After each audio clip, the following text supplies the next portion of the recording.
টানা বৃষ্টিপাত ও উজানের পানিতে ফেনীর পরশুরাম ও ফুলগাজীতে মুহুরী ও সিলোনিয়া নদীর বেড়িবাঁধের 10টি স্থানে ভাঙন দেখা দিয়েছে। এ বিষয়ে বিস্তারিত জানতে সরাসরি যুক্ত হচ্ছে আমাদের ফেনী প্রতিনিধি তোফায়েল আহমেদ নিলয়ের সঙ্গে। নিলয়, এই মুহূর্তে ভাঙনের কারণে কতটি গ্রাম বা এলাকা প্লাবিত হয়েছে এবং স্থানীয়রা কিভাবে আশ্রয় নিচ্ছেন বা দুর্ভোগে পড়ছেন আমাদের জানাবেন। স্নিগ্ধা, আপনাকে ধন্যবাদ। শুরুতে আপনাকে বলে রাখি যে গত কয়েকদিনের টানা বৃষ্টি এবং ভারতের উজান থেকে নেমে আসা পাহাড়ি ঢলে মুহুরী এবং সিলোনিয়া নদীর 11টি পয়েন্টে ভাঙন সৃষ্টি হয়েছে। সেই ভাঙনগুলো দিয়ে লোকালয়ে পানি প্রবেশ করছে। এখনও পর্যন্ত আমাদের কাছে উপজেলা প্রশাসনের পক্ষ থেকে যে তথ্য জানানো হয়েছে, প্রায় 20টি গ্রামে প্রায় 15 থেকে 16,000 মানুষ পানিবন্দী রয়েছে। তবে এই সকল পানিবন্দী মানুষ সাধারণভাবে আমরা দেখেছি যে নিম্ন অঞ্চলগুলোতে বেশি পানি থাকলেও মানুষের বাড়িঘরে আংশিক কিছু পানি রয়েছে বলে তবে জানিয়েছেন। তবে এছাড়া গতকাল রাত থেকে আমরা দেখেছি এখানকার জেলা প্রশাসন প্রায় 131টি শিক্ষা প্রতিষ্ঠানকে আশ্রয়কেন্দ্র ঘোষণা করেছে। সেখানে কিছু নদী তীরবর্তী যে সকল মানুষ রয়েছে, কিছু মানুষ সেখানে আশ্রয় নিয়েছে বলে আমরা জেনেছি। তবে এখানকার যে বন্যা পরিস্থিতি বা এখানকার যে নদী ভাঙনের চিত্র, সেটি কিন্তু প্রতি বছর জুন জুলাই এলে মানুষ এই এটির ভাঙনের কবলে পড়ে, মানুষ ক্ষতিগ্রস্ত হয়। মানুষের বাড়ি ঘর, আসবাবপত্র এবং ফসলের জমির ফসল এবং পুকুরের ঘের মাছ সহ সবগুলো কিন্তু ক্ষতিগ্রস্ত হয়।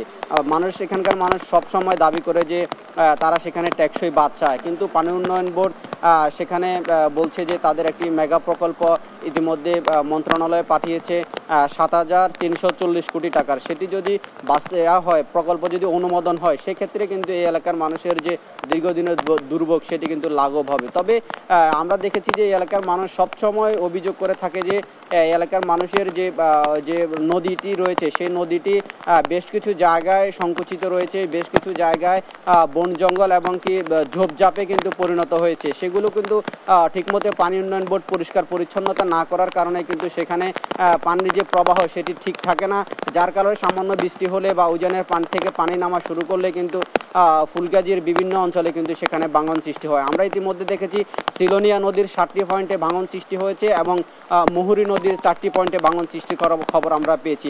আমি এই মুহূর্তে রয়েছি ফেনী শহরের একাডেমি রোড এলাকায়। এখানে গত 3 দিনের যে টানা বৃষ্টি, সেই টানা বৃষ্টিতে আমরা দেখেছি এখনও শহরের অধিকাংশ সড়ক কিন্তু পানির নিচে নিমজ্জিত রয়েছে। এই সকল সড়কগুলোতে